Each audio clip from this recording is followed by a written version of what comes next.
Israel has bombed the Gaza Strip after Palestinian fighters launched several rockets from the besieged coastal enclave. Israel military says 6 rockets were fired. 5 of them were intercepted by its air defense system, while 1 fell in an isolated area. Meanwhile, Palestinian witnesses claim that 8 rockets were fired. Now, the raid comes after 11 Palestinians were killed and dozens wounded in an Israeli army raid in the city of Nablus in West Bank. A 72-year-old man and a 14-year-old boy were among those who died, and over 100 people were wounded. At 9:30, the special forces entered the area. At 9:48, a sound of an explosion came out, which woke me up, and I looked out the window and saw special forces with dogs and were connecting wires, which I assume are for TNT. God knows. The raid reduced the building to rubble and left a series of shops riddled with bullets.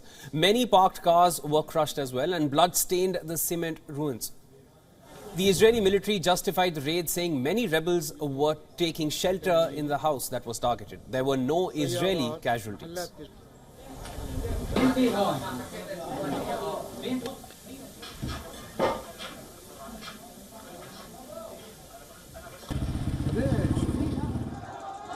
Soon after the killings, Palestinians formed a funeral procession. People were seen carrying bodies from a very crowded scenes. Palestinian sources said 2 Islamic Jihad commanders were killed. It has been 2 months in this year, and at least 55 Palestinians have been killed in the West Bank and East Jerusalem, a pace that could exceed last year's death toll. Nearly 150 Palestinians were killed in the entirety of 2022. Now, the United States has said that it is extremely concerned by the levels of violence in Israel and the West Bank. The State Department said that while it recognizes Israel's security concerns, what's worrying is the loss of civilian life and large number of injuries. We recognize the very real security concerns facing Israel. At the same time, we are deeply concerned by the large number of injuries and the loss of civilian lives. We had productive conversations in recent days with the parties and U.S. regional partners in support of efforts to prevent further violence. We are deeply concerned that the impact of today's raid could set back efforts aimed at restoring calm for both Israelis and Palestinians. The issue is ages old. Israel captured the West Bank, East Jerusalem and the Gaza Strip in the 1967 tensions, which have been escalating since then.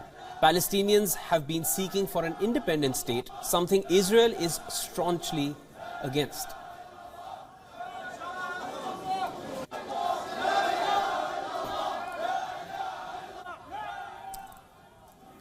For more on this, we are joined by our correspondent Jody Cohen from Ra'anana, Israel.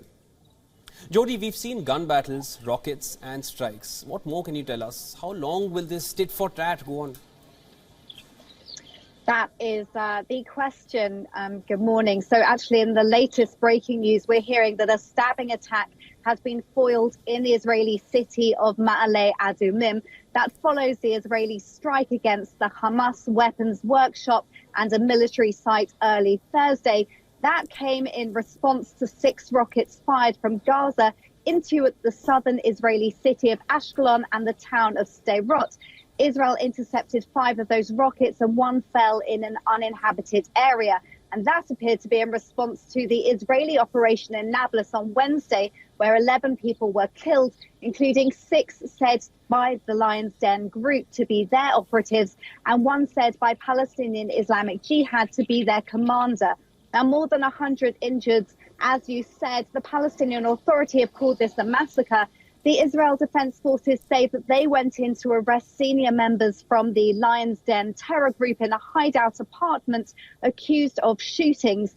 They called on the men to surrender, they said, but their soldiers were met with gunfire and explosive devices, which led to a daytime battle. Now, we know that 2022 was the deadliest year for both Israelis and Palestinians in many years. And 2023, unfortunately, shows no signs of easing up. Yes. Jody, what have some of the reactions been to this latest round of violence? And with Ramadan coming up, what more can we expect? What's next? So Egypt, Saudi Arabia, Qatar and others all came out criticizing Israel. the Palestinian Authority suggested that they'll turn to the United Nations for international protection. And United Nations Secretary General Guterres said that the priority is to prevent further escalation. The United States, as you said, is deeply concerned about the violence in both Israel and the West Bank, and said that Israelis and Palestinians deserve equally to live in safety and security. Neighbouring Jordan said that they're going to work intensively with all parties to achieve calm. Israel often liaises with Jordan to try to ease tensions during times when they're high. When tension is high. For example, ahead of Ramadan, we know that Prime Minister Netanyahu has coordinated with Jordan and said that the Temple Mount al-Aqsa compound, which is holy to both Muslims and Jews, will be closed to Jews during the last 10 days of Ramadan. Now, that's against the wishes of his ultra-nationalist coalition partners. Israel clearly feels that the Palestinian Authority isn't doing enough to rein in terror. They've warned several times over the past year that they feel that the Palestinian Authority is losing control in the northern West Bank and that Israel would have to act if the Palestinian Authority doesn't. There doesn't appear to be a peace process on the horizon.